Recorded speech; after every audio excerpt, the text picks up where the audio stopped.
Arina atas waktunya. Assalamualaikum warahmatullahi wabarakatuh. Salam sejahtera bagi kita semua.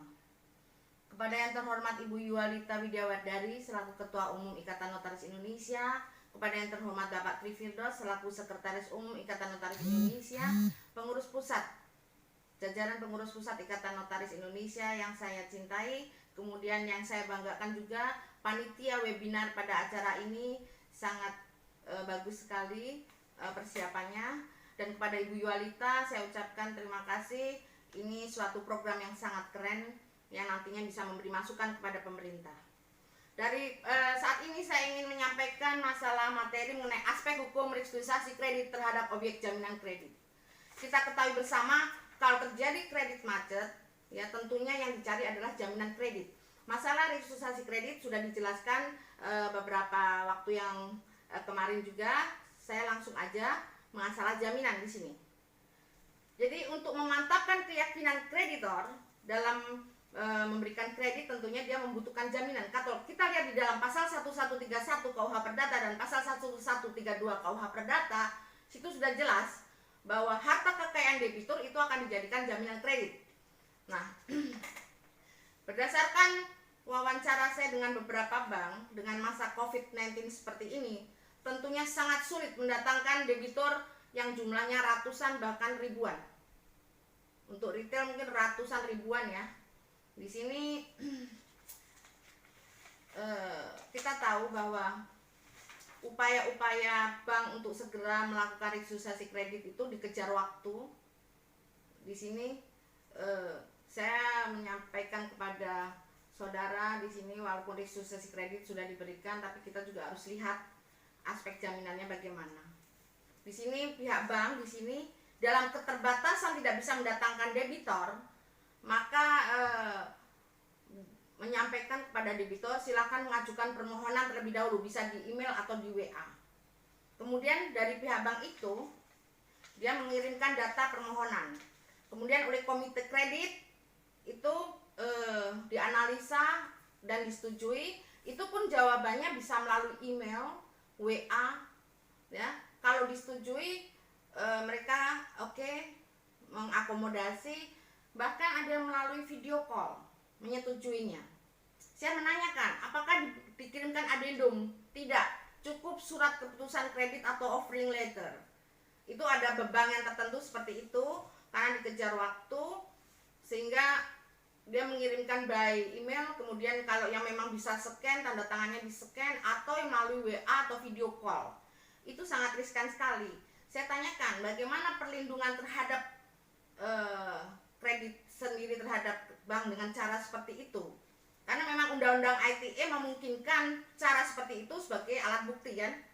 Nah di situ mereka bilang bahwa mereka menyampaikan dengan kata-kata begini, syarat dan ketentuan lainnya sepanjang ya, bahwa syarat dan ketentuan lainnya yang tidak diubah berdasarkan surat keputusan kredit ini tetap mengacu pada syarat dan ketentuan yang diatur dalam perjanjian kredit. Di sini jelas ini sangat minim sekali. Seharusnya memang kita tahu putusan kredit itu kan, kalau kita tahu di Indonesia ini menganut asas kebebasan berkontrak pasal 1338 KUH Perdata. Jadi sistem surat keputusan kredit ini merupakan cara supaya kita tahu di Indonesia ini banyak sekali perjanjian baku ya. Jadi asas kebebasan berkontrak itu kadang hanya ada perjanjian baku. Bagaimana caranya supaya tidak dilakukan penekanan atau pemaksaan ya? Nah itu dengan cara memberikan surat keputusan kredit tersebut.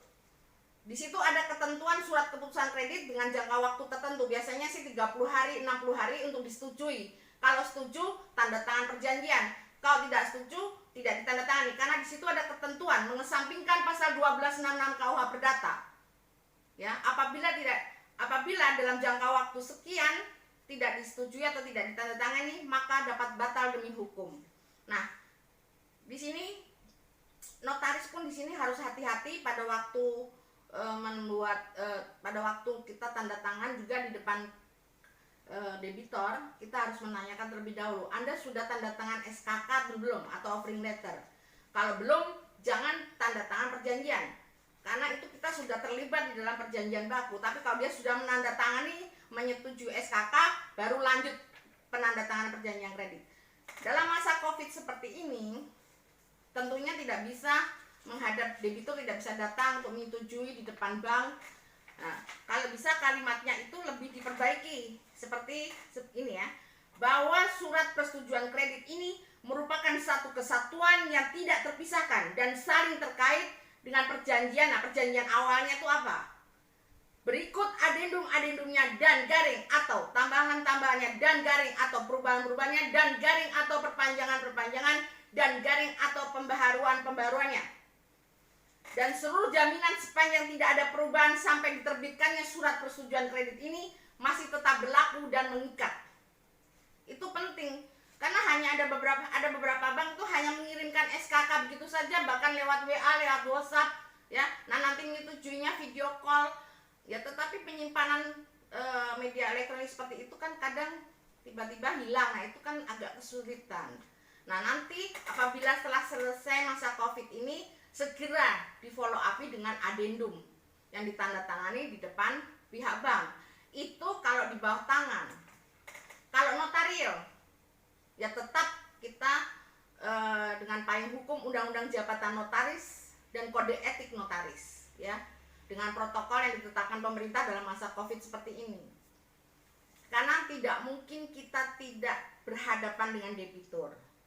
Apalagi kalau masalah kredit korporasi, itu kredit yang ratusan miliar bahkan triliunan, itu tetap harus menghadirkan notaris di sini. Dan notaris juga tidak boleh mendatangi debitor satu-satu, itu tanda tangan diedarkan, itu kan tidak boleh. Karena kita tahu pasal 1320 KUH Perdata yaitu sepakat, ya. Itu kalau tanda tangannya diedarkan satu-satu ke debitor atau kalau PT itu ke direktur ini, komisaris ini, itu kan melanggar unsur kesepakatan di 1320.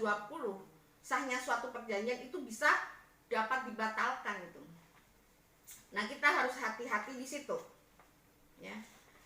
Karena notaris menurut pasal 16 ayat 1A Undang-Undang Jabatan Notaris, notaris itu harus jujur, mandiri dan seksama. Apa itu seksama?